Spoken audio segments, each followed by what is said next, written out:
Hey there guys, Will Mitchell here. I'm coming to you live today from the beautiful island of Ambergris Caye, Belize.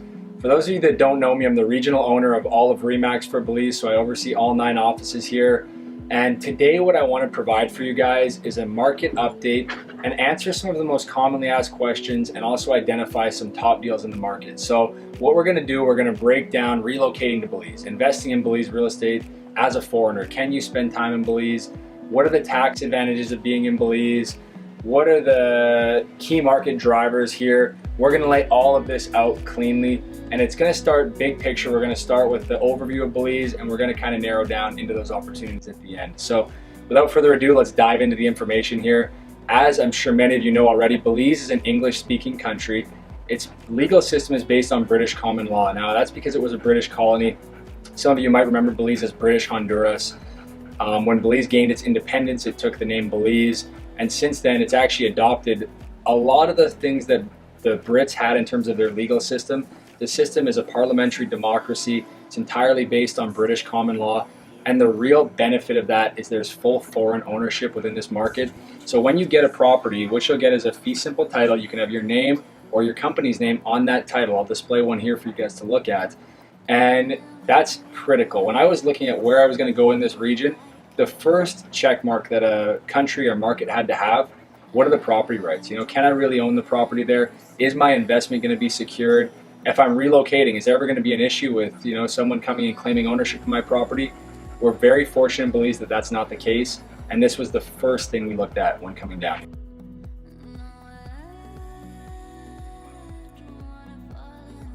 Relocating and living in Belize and investing in Belize. This is one of the most commonly asked questions, and I want to break this down really simply for you guys. When you come to Belize and you fly in, you'll fly in from wherever you're coming from to the Philip Goldson International Airport. When you land at Philip Goldson, you'll walk in to the airport, and then the customs agent will greet you. When they stamp your passport, what they're doing is issuing you a 30-day tourist visa. Now that visa can be renewed in perpetuity as long as you like. There's a monthly fee of about $100. And you can do that as long as you like. To own property here, like we already discussed, or to run a business here, you don't have to be a resident. You don't have to have any of those things. It's a very pro-foreign investment economy and country. You don't have to go through some of the stuff you might read online, like the QRP program, that's the Qualified Retired Persons Program, or some of these other incentives. The reality is you can simply enter on that tourist visa and stay. Now, if you want to take it one step further and get permanent residency, the process is very simple. There's 2 ways you can do it. The first way would be to renew that visa for a year. Then after you've done that, you can apply for your permanent residency. The second way is the investment residency program, which is a fantastic program the government put in place. If you invest $250,000 or more, then you can apply to be a permanent resident right when you've made that investment. So it's a great program. And behind that, there's the Qualified Retired Persons Program, which is put in place for people that are mainly looking to relocate to Belize for retirement purposes. They're not looking for investment properties. They're not looking to, you know, have a job here. They really just want to kick back, lay on the beach, and enjoy the beautiful, you know, jungle, beaches, all the stuff that Belize has to offer. So that allows you certain things to bring all your things in without customs duties and stuff like that. But the reality is, it's very important to know that you can just come in simply on that 30-day tourist visa. Come down here and get a job. That's the next thing I'd like to break down. The general rule of thumb is if you're taking a job that a local Belizean could do, you're not going to be able to get a work permit for that. But if you have some kind of specialty skill set, you could. But the most important thing to note is it's very, the country is very pro foreign investment. So if you're looking to create a business, or you know, you want to start some type of new entrepreneurial endeavor that you're looking to do, you're going to have a fantastic time doing so. You don't have to, you know, be the most cutting edge business either down here. There's a lot of basic holes in the market where you can start a thriving business. And it's a very, very great opportunity right now in Belize for that. The way the government looks at it is if you're creating jobs for local Belizeans, they're going to incentivize that because it's growing the economy and it's creating jobs down here. So most people will look to start a business, and there's so many different opportunities for that down here.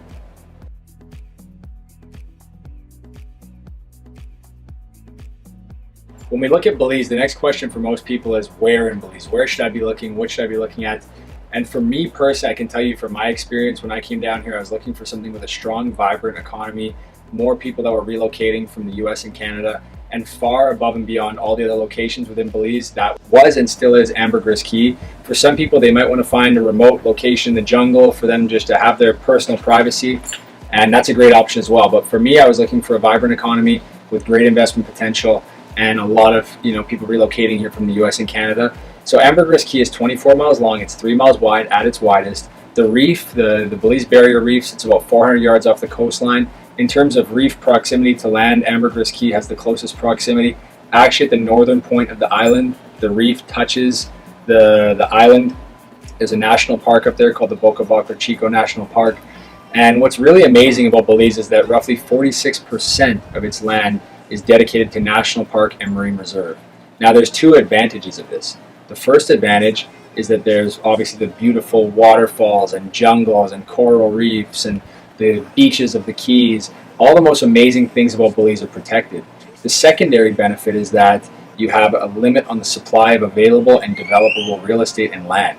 So what does that do? As we see our tourist numbers increase, which I'm going to break down shortly here for you guys, and we have that limitation on the supply of land, what we see is appreciation in the real estate market, quite simply. So Ambergris Key receives over 40% of the travelers from the US and Canada visiting Belize. In addition, over 70% of the tourism dollars are spent here. Also, it has the highest room rate within Belize on average. It ranges from $200 to $225 a night. Now you contrast that to most other major tourist destinations, and it's quite high. This is really an owners and landlords market. So for real estate investors and property owners here, they're the big time winners because it garners a much higher nightly rental rate at ADR, they call it average daily rate, than Cancun, Playa del Carmen, Placencia, San Jose, a lot of the major tourist destinations. Belize, and more specifically Ambergris Key, the nightly rental rate here of $200 to $225 is much higher than anywhere else you'll see. So the next question that begs is, why is that? Well, what we've seen in Ambergris Key, if we track the overall hotel inventory and rental unit growth, which the Belize Tourism Board provides this data, we're going to list it here for you guys, and I encourage you to go to the BTB's website and Google this. But the overall rental units went from, in 2012, they had 2,000 rental units. That was when they broke that threshold in this market. Now in 2020, there's 2,680 available rooms, or total rooms, and out of that, 2,200 rooms are in the nightly rental market.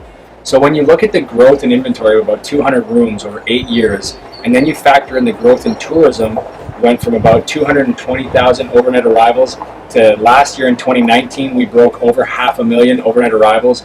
Many years we're seeing double-digit tourism growth. It does not take a mathematician to see there's a simple imbalance in the supply of rooms to the incoming supply of tourists. That drives our occupancy rates and it drives our rental rates up. Next question that begs is, why aren't we seeing this growth in rental inventory? Well, that really boils down to financing within this market. Belize is not a market where you see a lot of traditional bank financing. The reason for that is that Belize banks have the novel concept of a reserve requirement. So for every dollar deposited into their banking system, by law, they're required to maintain a 24-cent reserve requirement. They can only lend out 76 cents on that dollar. When you contrast that to the US and Canada, they have a fractional reserve system where they can lend upwards of $10 for every dollar deposited. It makes lending much cheaper, but at the same time, you're more prone to bank failures. So Belize is very, very much not prone to bank failures, but financing is much harder to come by. That's where creative financing, real estate syndications come into play, and the people that are finding ways to own property in this market are winning big time. Big time, big time, because there's that imbalance in the supply, and we're just seeing some of the highest occupancy rates, some of the greatest appreciation in the region. So what a lot of people will look for, and what the two deals we're going to identify at the end of this, they have this, is seller financing. So the owner of those properties said, look, I'm ready to get out of this property. I'm willing to finance the property that I'm selling, and we're going to identify two amazing deals that have that. But that's one of the ways people look. Other ways they'll look to use is IRA funds, doing a self-directed IRA or a 401k. You can actually use those if it's for strict real estate investment and there's no personal use aspect. A lot of people will use IRA funds, or maybe a syndication with a group of friends or a group of investors. They'll come together and develop something, and they're going to garner those high returns. So that's some of the ways people are entering the market. And that's a breakdown on what's happening within this market from a data point basis for you guys to really have a complete grasp of everything going on.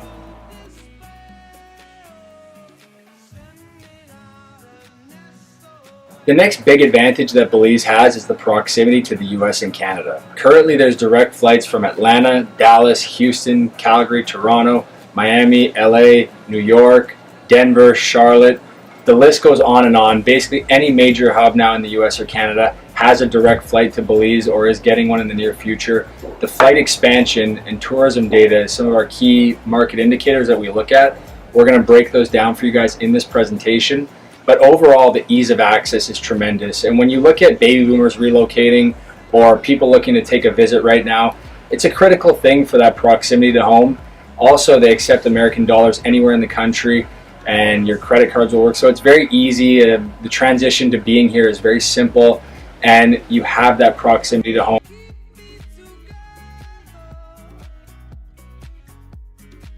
So taxes in Belize. One of the most common questions that people ask, what's the tax situation there? I want to break it down really simply for you guys. In Belize, there's very, very low property taxes. They're paid once per year in April. The rate is about 1 to 1.5% of your property value, and that's paid annually, so it's a one-time thing. Just to give you an example, the average size vacant lot in Belize, in Ambergris Caye I should say, will range anywhere from 75 to a couple $100 a year in property taxes. So we're talking about something that's extremely insignificant. If you look at the other kind of array of taxes we have, there's no estate tax, there's no capital gains tax in Belize. It is a T8 tax haven, so there's a lot of advantages that it affords you in terms of taxes down here. Your rental properties are generally taxed on a 15% of your gross income basis, and that's about it. So in terms of taxes, it's extremely favorable, and it's one of the big reasons why so many investors are looking at Belize.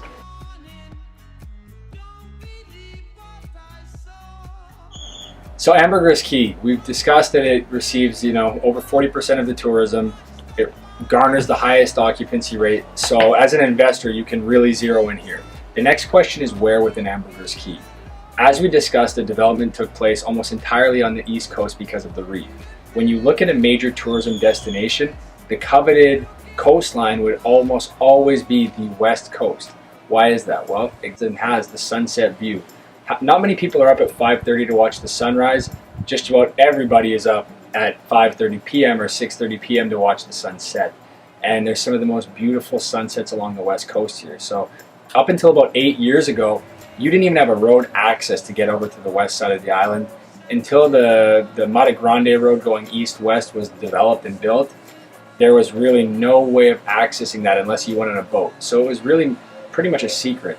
So when the road was put in place and properties were subdivided in that area, that was kind of the inception of the whole West Coast. A few years after that, people started going there, and that's when the term secret beach was coined. That's the term for the point where the east-west road hits. It's really the only road access point along the west side of the island. And from there, the expansion has been unbelievable. You see bars, restaurants, everything being developed along the coastline. Bed and breakfast, Airbnbs developing inland. Everybody has the vision right now to secure a beachfront property here. A lot of the beachfront properties have already seen a pretty significant appreciation. For example, if you're looking at a lot with no road access, beachfront, you're looking at about $150,000 with no financing. There's still some really good beachfront deals on the market. But it's really important for people to know that the beach is public access. All the beaches in Belize. It's a 66-foot beach reserve. It's called the Queen's Beach. So anywhere you go, you can access the beaches, and no one's allowed to kick you off of that beach. So for me personally, as an investor, I'm looking for the opportunity that has the most upside. I very much prefer the lots that are off the beach. You can find some amazing deals right now. Today, there's some lots that are going for even $30,000. We're going to show you a couple of these lots. They have 20% down financing. But those are the opportunities that really have the potential to double or triple, especially when you consider fully serviced lots on the island. The average in San Pedro, it's about 60,000 roughly. If you're looking at the lots there, they're about 30, and there's already plans in place to bring those things into play on that side of the island. So it's really an inevitability at this point. And smart investors are looking at these inland lots, and there's a tremendous amount of people securing them from abroad for land banking or to develop a bed and breakfast, whatever the case may be. But the West Coast is really where the next surge of development is going to be. And now what I'm going to do, I'm going to drive all the way up to Secret Beach from here. It's about from town a few miles, and I'm going to go up there. I'm going to film these opportunities. I'm going to talk with them right on the site. And after that, if anyone has any questions about those, they can reach out to me, or any questions at all in general. I'm happy to help with anything, whatever the goals are. Myself and my team, we have some of the best guys. Trevor Stack, Dustin Rennie, a lot of you guys are probably communicating with these guys already. These are some of the most knowledgeable guys in the market, and really, please use them as a resource, use me as a resource. All of us, we want to help and do whatever we can. So I'm going to head up now, and I'm looking forward to hearing from you guys.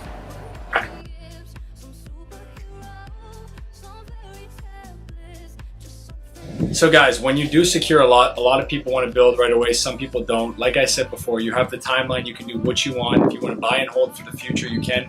Some people choose to develop right away. What I'm standing on is there's a couple that bought these 2 lots here.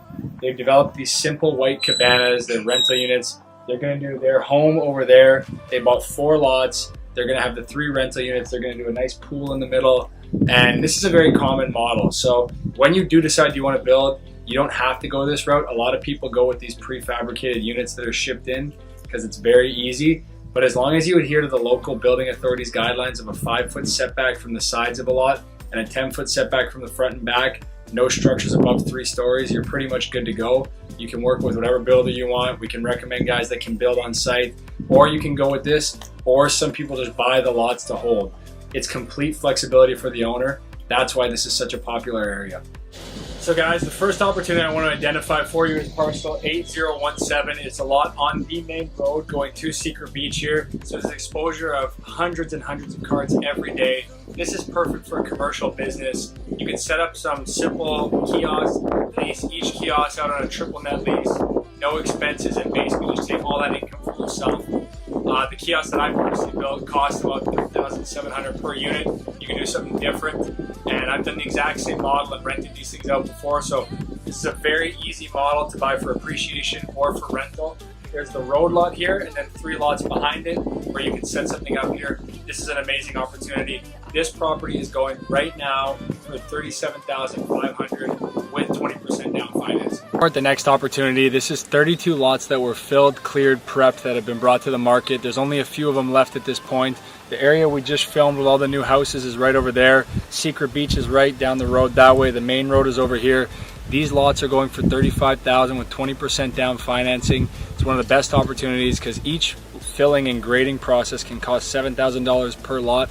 It's already done. They're ready to be built on. It's a great opportunity right now. So this is one of the deals we're highlighting. And if you're interested in this, we have all the copies of the titles, all the due diligence you would need to secure one of these, and we're happy to help you do so. Interested in this, or if you're interested in learning more, shoot me a message. We can answer the questions about the properties. If you have questions about Belize in general, we can help. It doesn't matter what, me and my team are happy to help. If you just want to meet up when you get down here and pick our brains, we're out here, so we're more than happy to do anything we can. And if you do want to secure one of these properties, let us know, and we're happy to help you guys do so as well and tell you what the next steps are. So thanks so much for watching, guys. I look forward to hearing from you.